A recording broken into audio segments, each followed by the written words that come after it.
Once upon a time, in the heat of global tensions, the world watched with wide eyes as two giants, China and the United States, stood face to face. It was the era of the Trump administration, and trade was no longer just about business. It had become a battlefield. President Donald Trump had launched a fierce trade war against China. Tariffs flew like arrows, hitting billions of dollars worth of goods. Factories in both countries felt the tremors.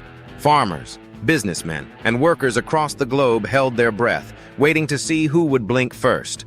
But China didn't blink. Instead, it did something unexpected. While the world focused on the US-China conflict, China quietly opened a new door. A door that led to powerful new alliances.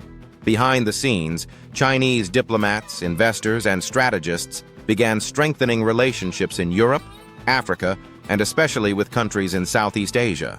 They reached out to Russia. They deepened ties with Iran.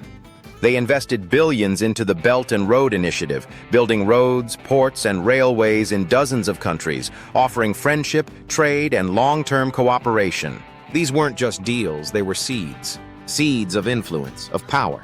And all this while Trump was tweeting about tariffs and calling out Beijing. By the time America realized what was happening, China had already built a new trade empire, without firing a single shot.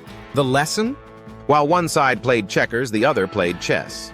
The trade war didn't break China. It reshaped its strategy. It forced it to think beyond America, to rise in a different way. So the dragon didn't roar, it danced. And in that silent dance, it found power. Shui closing line, emotional punch. Sometimes the greatest victories are not won by fighting back, but by stepping sideways and building something greater.